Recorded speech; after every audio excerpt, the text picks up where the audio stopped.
आज के इस महत्वपूर्ण कार्यक्रम में मेरे साथ मंच पर उपस्थित भारत के शिक्षा मंत्री श्रीमान धर्मेंद्र प्रधान जी, श्री राजीव चंद्रशेखर जी, श्रीमती अन्नपूर्णा देवी जी, डॉक्टर सुभाष सरकार जी, सचिव शुल्क शिक्षा श्रीमती अनीता करवाल जी, श्री संजय मूर्ति जी, श्री राजेश अग्रवाल जी, और आज इस सभागार में और वर्चुअल मोड में इस कार्यक्रम में उपस्थित शिक्षा जगत से जुड़े हुए सभी महानुभावों को मैं सबसे पहले शिक्षा नीति के नई शिक्षा नीति, हमारी जो राष्ट्रीय शिक्षा नीति 2020 है, इसके जन्मदिन के अवसर पर बहुत बहुत शुभकामनाएं और बधाई देना चाहता हूं। मित्रों, आज जब ये आयोजन हो रहा है तब शिक्षा नीति को, राष्ट्रीय शिक्षा नीति 2020 को सभी लोग अलग अलग दृष्टि से देखते हैं। किसी को इसमें कौशल विकास के माध्यम से रोजगारी की संभावनाएं बढ़ेगी ऐसा दिखाई पड़ता होगा। किसी को प्राथमिक शिक्षा को बल देकर बच्चों की अभिव्यक्ति को, बच्चों की क्षमताओं को एक मंच देने का माध्यम दिखाई पड़ता होगा। किसी को दुनिया भर की टेक्नोलॉजी को हमारी शिक्षा व्यवस्था में स्वीकृत करने का, इसको स्वीकार करने का माध्यम इस शिक्षा नीति दिखाई पड़ती होगी। किसी को देश भर के अनेक बेरोजगारों की समस्याओं का समाधान इसमें दिखाई पड़ता होगा। किसी को मेडिकल साइंस, इंजीनियरिंग और R&D के क्षेत्र के अंदर, हर क्षेत्र के R&D में, अनुसंधान में बहुत अच्छा रॉ मटेरियल, बहुत अच्छे विद्यार्थी हमें मिलेंगे ऐसा दिखाई पड़ता होगा। और किसी को लगता होगा कि प्राथमिक शिक्षा से लेकर जब स्टूडेंट शिक्षा छोड़ता है तब तक पूरी शिक्षा व्यवस्था के बीच में शिक्षा नीति से सामंजस्य बनेगा, यह भी दिखाई पड़ता होगा। परंतु मैं देखता हूं कि मोदी जी के नेतृत्व में राष्ट्रीय शिक्षा नीति 2020 ये महान भारत की रचना की नींव है और ये शिक्षा नीति महान भारत रचना का कारण बनने वाली है। क्योंकि कोई भी देश, कोई भी राष्ट्र जमीनों से नहीं बनता, नदियों से नहीं बनता, पहाड़ों से नहीं बनता है, कल कारखानों से नहीं बनता है, मकानों से नहीं बनता है। कोई भी राष्ट्र बनता है उसके नागरिकों से बनता है और उसके नागरिकों से मिली हुई जो जनता बनती है, इसकी संस्कृति और संस्कार से राष्ट्र का निर्माण होता है। और मैं मानता हूं कि नई राष्ट्रीय शिक्षा नीति ये प्रतिभावान नागरिक बनाने की मूल कल्पना के साथ बनाई गई शिक्षा नीति है। मित्रों, आज मैं यहां किसी भी चीज का क्रिटिसिज्म करने के लिए नहीं आया हूं, मगर अभी की व्यवस्था के अंदर जो रिक्तियां हैं, जो लूफहोल्स हैं, उसको मैं अगर सामने नहीं रखता हूं तो राष्ट्रीय शिक्षा नीति 2020 को समझने में हमें बहुत तकलीफ आएगी। शिक्षा का उद्देश्य धर्मेंद्र भाई ने कहा 1835 में क्लार्क्स बनाने का हो सकता है। शिक्षा का उद्देश्य ऐसे नागरिक बनाना जो उनकी शासन को अनेक साल तक चलाए, हो सकता है, मगर आजाद भारत का शिक्षा का उद्देश्य हो सकता है क्या? आजाद भारत की शिक्षा का उद्देश्य नहीं हो सकता है। स्वामी विवेकानंद जी ने बहुत कम शब्दों में बहुत अच्छे तरीके से शिक्षा का उद्देश्य आलेखित किया था। जो शिक्षा आम जन को जीवन के संघर्ष के लिए समर्थ नहीं बनाती है, जो शिक्षा बच्चे को चारित्रवान नहीं बनाती है, जो शिक्षा परोपकार का भाव बच्चे में पैदा नहीं करती है, और जो शिक्षा बच्चे में सिंह जैसा साहस पैदा नहीं करती है, वो शिक्षा शिक्षा कहलाने के लायक नहीं है। और इस शिक्षा के सभी उद्देश्यों को सिद्ध करने के लिए मोदी जी ने बहुत मंथन के बाद, मुझे मालूम है पूरी प्रक्रिया लाखों लाखों लोगों से चर्चा हुई है, कोई ब्लॉक ऐसा नहीं होगा, कोई जिला ऐसा नहीं होगा जहां से सुझाव नहीं आया होगा। लाखों सुझावों में से विचार मंथन कर कर अमृत को निकाला है। वो अमृत है राष्ट्रीय शिक्षा नीति 2020। राष्ट्रीय शिक्षा नीति 2020 शिक्षा, विज्ञान, संस्कृति, ये तीनों के प्रति दृष्टिकोण को सजग करते हुए मानव के समग्र विकास को थ्रस्ट देने वाली एक राष्ट्रीय शिक्षा नीति है। इसलिए मोदी जी ने इसका बहुत सरल अनुवाद किया है। उन्होंने जो राष्ट्रीय शिक्षा नीति की रिक्वायरमेंट समझाई है, उसको कहते हुए कहा 21वीं सदी ज्ञान की सदी है। ज्ञान, विज्ञान और शिक्षा में समग्र ब्रह्मांड को सम्मिलित करने की शक्ति और क्षमता है। ज्ञान मानव विकास की सभी गतिविधियों का स्रोत है और एक ज्ञान को बहुत अच्छे तरीके से देश के विकास के लिए चैनलाइज करने के लिए ये नई शिक्षा नीति का प्रादुर्भाव हुआ है। मित्रों, कई बार हमारे पुराने ग्रंथों के अंदर शिक्षा के मूल उद्देश्यों को पढ़ते हैं तो हमें मालूम पड़ता है कि हम शिक्षा के उद्देश्यों से भटक गए थे। और ये नई शिक्षा नीति ज्ञान और संस्कृति संवर्धन के साथ ध्येय और समाज एवं अर्थव्यवस्था की मांग को परिपूर्ति करने वाली राष्ट्रीय शिक्षा नीति है और इसके माध्यम से कई सारे उद्देश्य, हमारे देश को महान बनाने के कई सारे उद्देश्य सिद्ध होने वाले हैं। आज ढेर सारे इनिशिएटिव भी शिक्षा और प्राथमिक शिक्षा के यहाँ पर शुरू हुए हैं। इसलिए मैं विभाग को बहुत बहुत शुभकामनाएं देता हूं कि आपके सभी उद्देश्य इस इनिशिएटिव के पीछे है वो सफलता को प्राप्त करें। आज 29 जुलाई 2020 को नई शिक्षा नीति आई है और मैं मानता हूं इससे भारतीय शिक्षा प्रणाली में बदलाव का मार्ग प्रशस्त हुआ है और शिक्षा प्रणाली अपने मूल उद्देश्यों की ओर बढ़ती हुई आज हमें दिखाई पड़ती है। 2 साल कोई बहुत बड़ा समय नहीं है मगर कम समय भी नहीं है। देश के अंदर 68 में भी राष्ट्रीय शिक्षा नीति आई, 86 में भी आई और इसके बाद 2020 में आई। मगर ये पहली शिक्षा नीति है जिस पे एक भी विरोध का सुर पूरे देश भर के अंदर सुनाई नहीं पड़ा।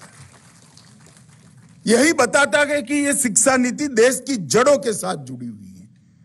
यही बताता है कि ये शिक्षा नीति सबको सम्मिलित करते हुए, सबके सुझावों का सम्मान करते हुए ये शिक्षा नीति को बनाया गया है।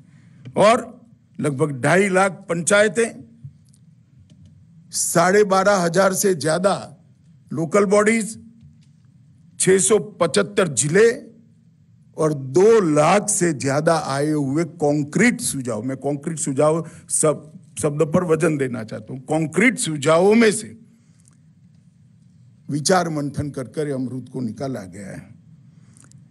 ये नीतिगत दस्तावेज मात्र नहीं है, भारत के शिक्षा क्षेत्र में काम करने वाले शिक्षार्थियों, शिक्षाविदों और नागरिकों की आकांक्षा का ये प्रतिबिंब है। इस शिक्षा नीति को देश भर के कई लोग वर्षों से चाहते थे कि इसमें कुछ बदलाव आए, जो बदलाव आज मोदी जी के नेतृत्व में हम देख पाते हैं। मित्रों, ये 2 साल में कोरोना होने के बावजूद इसके बारे में एक व्यापक बज़ क्रिएट हुआ है और मेरे जैसे व्यक्ति को ये जो बज़ क्रिएट हुआ है, इसको मैं बहुत आशा के साथ देख रहा हूं कि जो बज़ क्रिएट हुआ है उसी में ही नई शिक्षा नीति की सफलता के बीज है। इसी में ही एक बड़े वट वृक्ष को मैं देख रहा हूं और इसी में ही मैं भारत को शिक्षा की दृष्टि से पुनः एक बार विश्व में एक महाशक्ति बनते हुए देख रहा हूं मित्रों। और आज शिक्षा नीति जब आई है तब यहाँ पर ज्यादातर प्राथमिक शिक्षा से जुड़े हुए लोग हैं। शिक्षा नीति के ढेर सारे पहलू हैं, मगर मैं कुछ पहलुओं पर थ्रस्ट दूंगा, बाकी का जिक्र करूंगा। नई शिक्षा नीति ने ये स्पष्ट किया गया है कि सार्वजनिक शिक्षा प्रणाली ही जीवंत लोकतांत्रिक समाज का आधार होती है। इसके बगैर कोई लोकतांत्रिक समाज जीवंत नहीं रह सकता और ये शिक्षा प्रणाली ही हमारे समाज को भी एक जीवंत लोकतांत्रिक समाज बनाने में आगे बढ़ेगी। ये शिक्षा नीति को बारीकी से पढ़े तो उसकी जड़ें तो भारतीयता के साथ जुड़ी हैं, इसकी जड़ें भारतीय संस्कृति के साथ जुड़ी हैं, इसकी जड़ें भारतीय भाषाओं के साथ जुड़ी है, इसकी जड़ें भारतीय ज्ञान परंपरा के साथ भी जुड़ी है। परंतु ये शिक्षा नीति दुनिया भर की आधुनिकता को अपनी बाहों में समेटने की क्षमता भी रखती है। दुनिया भर के अंदर हुए वैज्ञानिक अनुसंधानों को स्वीकारने का खुला मन भी ये शिक्षा नीति रखती है। दुनिया भर के अंदर जितने भी अनुसंधान शिक्षा के क्षेत्र के अंदर हुए, जितने भी प्रयोग हुए हैं, सफल प्रयोग हुए हैं, इसको समाहित करने की क्षमता भी ये शिक्षा नीति रखती है। और इसके साथ साथ ये शिक्षा नीति नए चिंतन का रास्ता भी खुला छोड़ती है, क्योंकि चिंतन एक ऐसी प्रक्रिया है जो कहीं पर खत्म नहीं होती है। इस नीति के माध्यम से डिजिटल और ग्लोबलाइज्ड दुनिया में भारत की शिक्षा व्यवस्था का स्वरूप बहुत स्पष्ट कर दिया गया है। हमारे वेदों का वाक्य है कि हर दिशाओं से हमें शुभ विचार प्राप्त हो।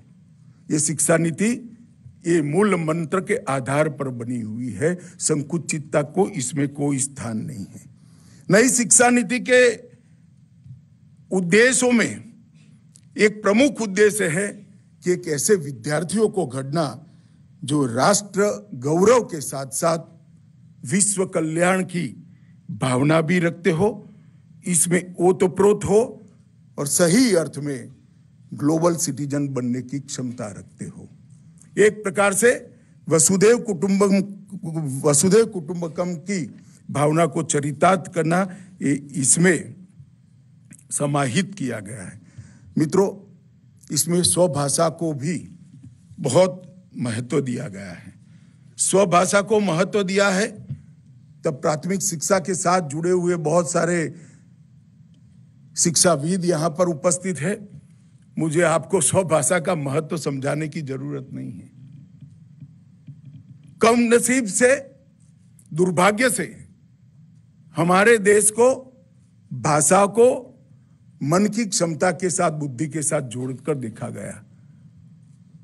भाषा बुद्धि का परिचायक नहीं है, मन की क्षमता का परिचायक नहीं हो सकती। भाषा व्यक्ति की क्षमता का परिचायक नहीं हो सकती, इसकी विचारने की, चिंतन करने की क्षमता का परिचायक नहीं हो सकती। भाषा तो सिर्फ अभिव्यक्ति है। क्षमता, चिंतन, ये कोई भी बच्चा अपनी मातृभाषा में ही सबसे अच्छा कर सकता है। ये हमारी नई शिक्षा नीति का एक आधार बिंदु है और इसके अभाव में हमने बहुत कुछ गंवाया है। जब बच्चा बड़ा होता है तो सबसे पहले वो अपनी मां की भाषा में, अपनी मातृभाषा में ही सोचने की शुरुआत करता है। उसके अंदर मौलिक चिंतन की प्रक्रिया अपनी मातृभाषा में ही होती है। जब उसकी प्राथमिक शिक्षा मातृभाषा के परे किसी और भाषा से होती है, उसी वक्त उसकी मौलिक चिंतन क्षमता को हम कुंठित कर देते हैं, कुत्सित कर देते हैं। इसके आसपास में जो समाज है, इससे एक प्रकार से हम काट देते हैं उसको।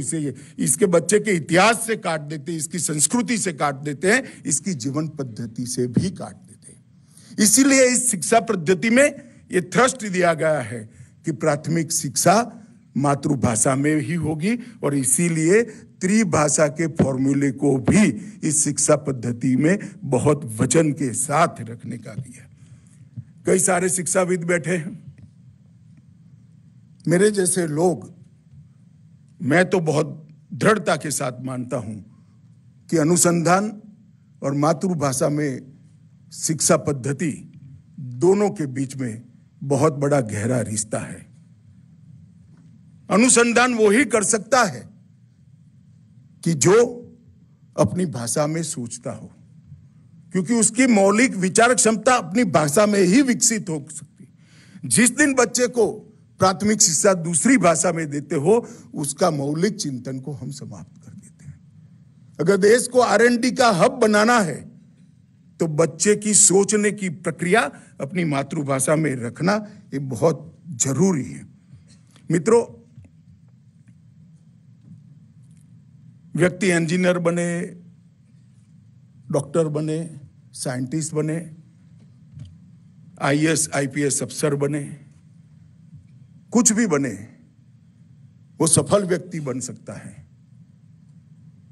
मगर हमारी शिक्षा नीति सिर्फ सफल व्यक्ति नहीं चाहती, बड़े व्यक्ति चाहती है, जो व्यक्ति खुद को बड़ा बनाए। और खुद को बड़ा बनाना है तो उसकी चिंतन करने की क्षमता को बढ़ाना पड़ेगा, उसकी मन की क्षमता को बढ़ाना पड़ेगा, उसकी स्मरण शक्ति को बढ़ाना पड़ेगा, इसके तर्क मतलब लॉजिक्स को बढ़ाना पड़ेगा, इसके विश्लेषण मतलब एनालिसिस को बढ़ाना पड़ेगा, इसकी निर्णय क्षमता को धार देनी पड़ेगी, इसको डिसीजन मेकर बनाना पड़ेगा, इसकी नीति के बारे में सोचने की दृष्टि को जागरूक करना पड़ेगा और नीति के आधार पर निर्णय लेकर क्रियान्वयन करने की भी क्षमता उसमें डालनी पड़ेगी। अगर ये प्रक्रिया पूरी नहीं होती है तो कोई भी व्यक्ति बड़ा व्यक्ति नहीं बन सकता है। रटे रटाए ज्ञान से मार्क्स बढ़ सकते हैं, रटे रटाए ज्ञान से नौकरी भी मिल सकती है, रटे रटाए ज्ञान से अच्छे से बनाए हुए नियमों से नौकरी कर आप रिटायर्ड भी हो सकते हो। मगर बड़ा बनना है तो चिंतन, तर्क, विश्लेषण, निर्णय, नीति और नीति का क्रियान्वयन, ये प्रक्रिया से हर व्यक्ति को प्रेरित होना ही पड़ता है। आज तक हमारी शिक्षा नीति के अंदर इसकी कोई व्यवस्था नहीं है। मैं अभी बच्चों का, और ये मैं तैयार किए हुए भाषण में नहीं था, बच्चों ने जो मुझे नृत्य नाटिका बताई, वो देखकर मैंने कहा ये सारी चीजें हमारी शिक्षा नीति के अंदर है। इतनी बहुत अच्छे तरीके से बच्चों ने इस चीज को मुझे समझाया है। मैं बच्चों को और उनको तैयार करने वाले सभी शिक्षकों को भी बहुत बहुत साधुवाद देना चाहता हूं। और ये हमारी मूल शिक्षा पद्धति का हिस्सा है, भारतीय शिक्षा पद्धति का है। व्यक्ति को बड़ा बनाना, उसको सर्वज्ञ बनाना, सर्वज्ञ बनाने के लिए इसकी मन की क्षमता को, इसकी सोचने की क्षमता को, इसकी स्मृति को ज्यादा पैना बनाना। और वो तभी हो सकता है जब भारतीय हमारी मूल शिक्षा पद्धति के आधार पर शिक्षा की नींव रखी जाए।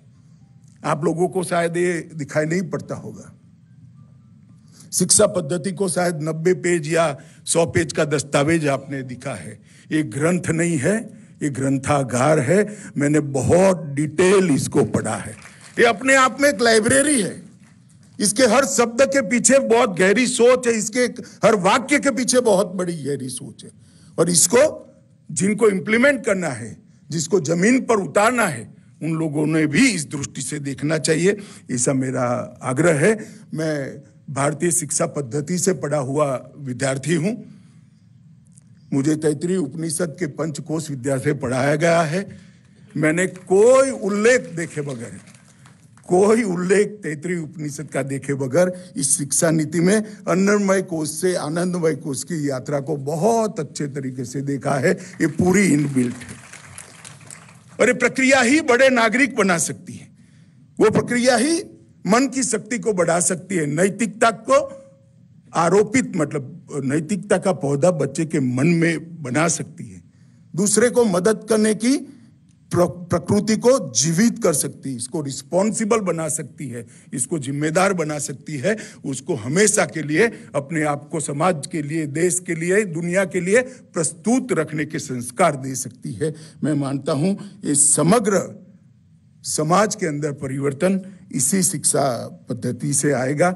और इसके अंदर मैंने भारतीय शिक्षा पद्धति के मूल भी देखे हैं मित्रों, परंतु हमने इसके इम्प्लीमेंटेशन के लिए बहुत मेहनत करने की जरूरत पड़ेगी।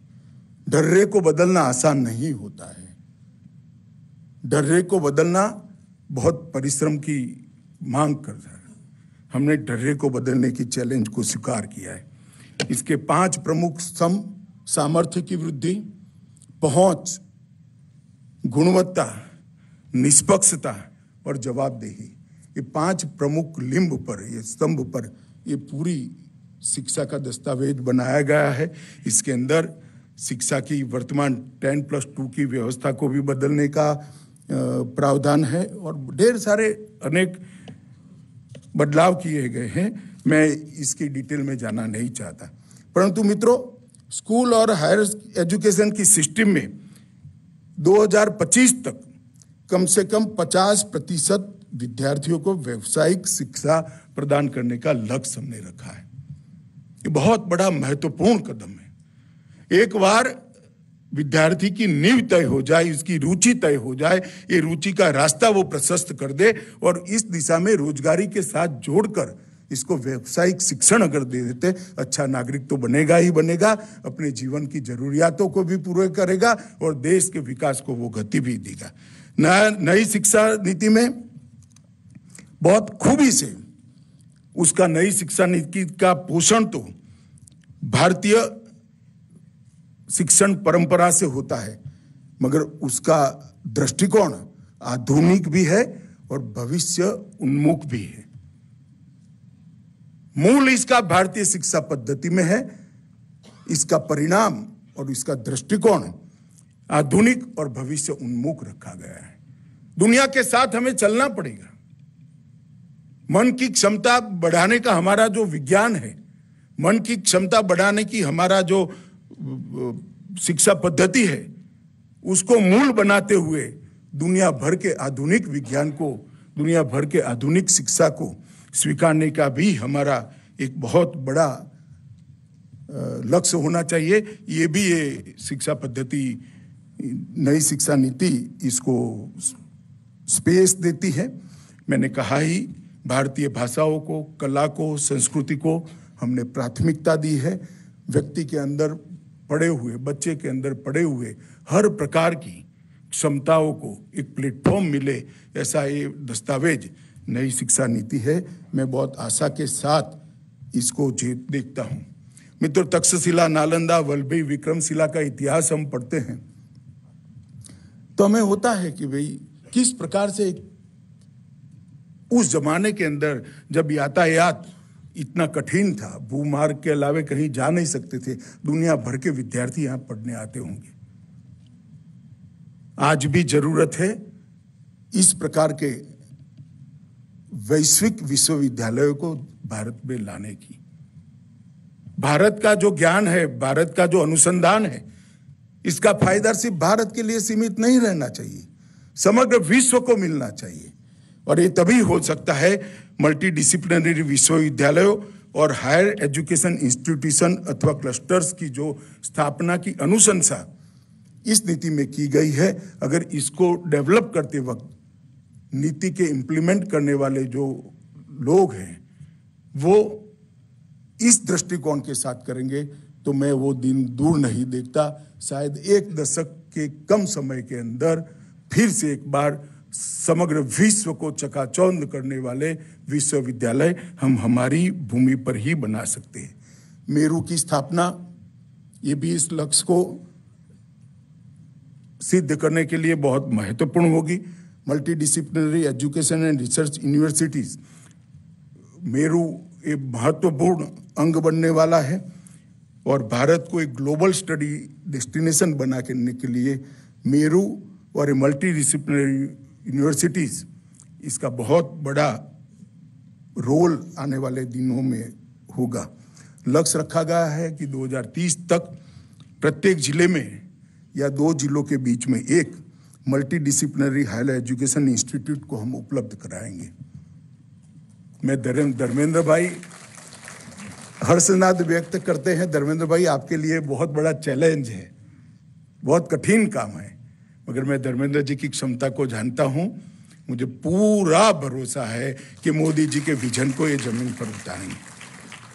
मित्रों, भारत की जीवंत अर्थव्यवस्था को, हमारे देश की रिक्वायरमेंट को समझते हुए, हमारे देश की आबादी को, हमारे देश की जनसंख्या को कंसीडर करते हुए एक नई अर्थव्यवस्था बनाने का बीज भी इसके अंदर मैं देख रहा हूं। नई शिक्षा नीति के अंदर नॉलेज क्रिएशन और रिसर्च, ये 2 बिंदुओं को नई शिक्षा नीति बहुत अहम महत्व दिया है। मैं इसके अंदर बहुत बड़े, हमारे अर्थतंत्र के अंदर बहुत बड़े बदलाव को देख रहा हूं। आज जो कमी है वो यही है। R&D लगभग दुनिया के कंपैरिजन में हमारे यहाँ बहुत कम है। मैं बजट के आंकड़ों में नहीं जानना चाहता, अमेरिका में अपने GDP का कितना प्रतिशत होता है, भारत का कितना प्रतिशत होता है, मगर बहुत कम हो रहा है। नई एजुकेशन पॉलिसी ने इस पर भी थ्रस्ट देने का काम किया है और मुझे लगता है कि इससे भी हमारे अर्थतंत्र को जीवंत बनाने में और हमारे समाज के साथ अर्थतंत्र का सही मायनों में जुड़ाव करने में बहुत बड़ी सफलता मिलेगी। मित्रों, आज मैं राज्य के भी कुछ अफसर हैं, मैं वो सभी को कहना चाहता हूं कि राज्यों के सहयोग के बगैर हमारी राष्ट्रीय शिक्षा नीति 2020 सफल हो ही नहीं सकती। मोदी जी ने जो टीम इंडिया का एक कल्पना दिया है, ये राज्य और केंद्र नहीं है, केंद्र और राज्य मिलकर एक टीम बनती है, वो टीम इंडिया है। अगर पूरी टीम इंडिया नहीं लगती है तो राष्ट्रीय शिक्षा नीति 2020 जमीन पर नहीं उतर सकती। इसलिए मेरा राज्यों के सभी अधिकारियों से भी अनुरोध है कि आपने अपने अपने राज्य के अंदर भी नई शिक्षा नीति को जमीन पर उतारने का रोड मैप अब तक तय हो चुका है काफी राज्यों का, मुझे मालूम है। मैं मुख्यमंत्री भी जो मिलते हैं मेरी पार्टी के अलावे हैं, उनको भी पूछताछ करता हूं जब मिलते हैं तब। काफी लोग उत्साह से इसको देख रहे हैं, परंतु यहां जो शिक्षा के क्षेत्र के साथ जुड़े हुए राज्य के अधिकारी उपस्थित हैं उनको मैं जरूर कहना चाहूंगा, आप भी इसका एक बहुत बड़ा रोड मैप बनाइए। प्राथमिक शिक्षा के अंदर हमने पहले देखा निपुण भारत मिशनम, विद्या प्रवेश, विद्यांजलि, निष्ठा, FLN, सार्थक, समग्र शिक्षा का एकीकृत शिक्षक शिक्षा कार्यक्रम, कौशल और व्यावसायिक शिक्षा, स्कूली शिक्षा का पुनर्गठन, ढेर सारे इनिशिएटिव प्राथमिक शिक्षा के क्षेत्र में लिए हैं। परिणाम भी मिले हैं। ड्रॉप आउट रेशियो में लगभग 4 गुना, मतलब पहले 4.2 था तो अब 1.3 आया है और बहुत अच्छा परिणाम भी मिले हैं। उच्च शिक्षा के क्षेत्र में भी मोदी जी के नेतृत्व में ढेर सारा प्रयास हुआ है। उच्च शिक्षा के अंदर भी भारतीय भाषाओं को महत्व देने की शुरुआत हुई। जेईई की और नीट यूजी की परीक्षाएं 12 भारतीय भाषाओं में और अंग्रेजी में आयोजित की गई है। इसी तरह से कॉमन यूनिवर्सिटी एंट्रेंस टेस्ट भी 13 भारतीय भाषाओं में हुआ है। 10 राज्यों ने इंजीनियरिंग के अंदर भारतीय भाषा हिंदी, तमिल, कन्नड़, तेलुगु, मराठी और बंगाली को स्वीकार किया है और भी आगे प्रयास चल रहा है। और मैं एक छोटी सी टिप्पणी यहाँ पर जरूर करना चाहता हूँ। चाहे टेक्निकल एजुकेशन हो, मेडिकल एजुकेशन हो या कानून की शिक्षा हो, जब हम वो शिक्षा भारतीय भाषाओं में नहीं करते हैं तब हम देश की क्षमता का 5% का उपयोग करते हैं। 95% बच्चे अपनी मातृभाषा के माध्यम में प्राथमिक शिक्षा लिए हैं।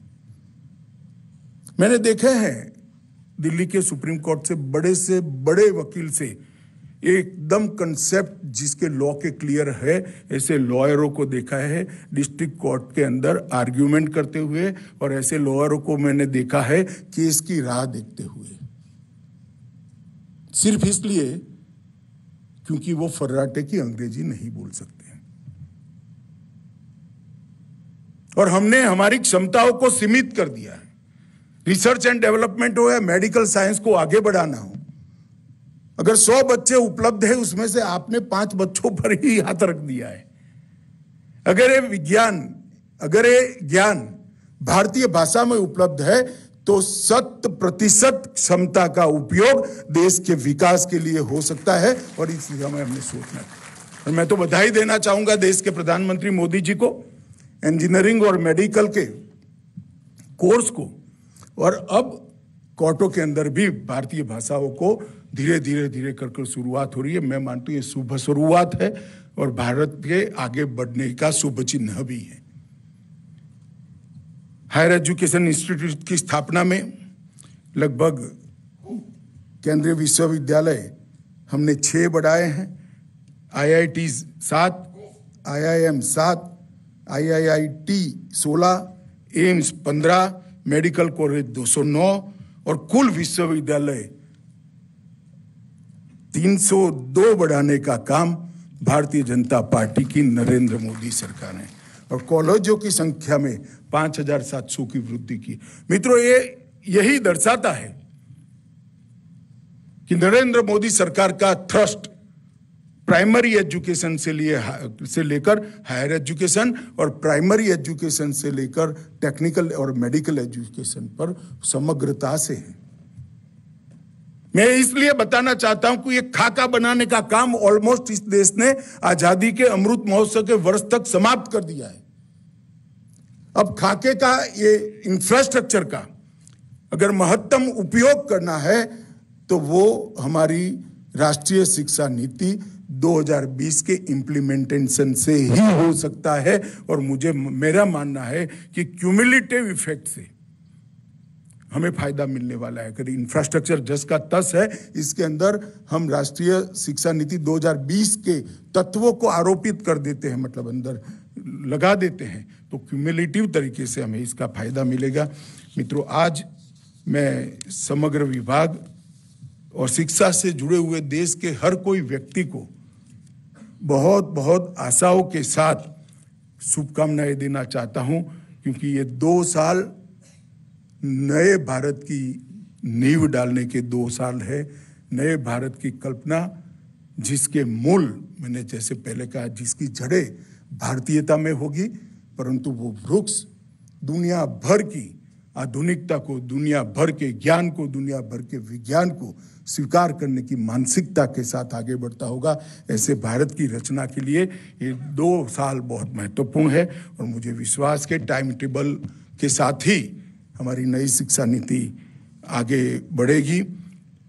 मोदी जी ने ये नई शिक्षा नीति लाए हैं, वो आत्मनिर्भर, सशक्त, समृद्ध और सुरक्षित भारत की नींव है।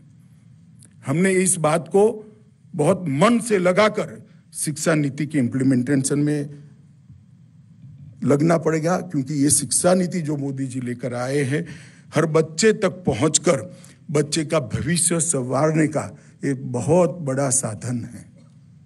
बच्चे को सर्वज्ञ बनाने का, बच्चे को बड़ा व्यक्ति बनाने का, एक उम्दा इंसान बनाने का ये माध्यम है। हमें इसमें कोई कसर नहीं छोड़नी चाहिए, क्योंकि धर्मेंद्र भाई पूरे शिक्षा जगत का प्रतिनिधित्व कर रहे हैं। उनको और शिक्षा जगत के साथ जुड़ी हुई पूरी देश भर के शिक्षाविदों को बहुत बहुत बधाई और आने वाले समय के लिए शुभकामना देकर मेरी बात को समाप्त करता हूं। वंदे मातरम।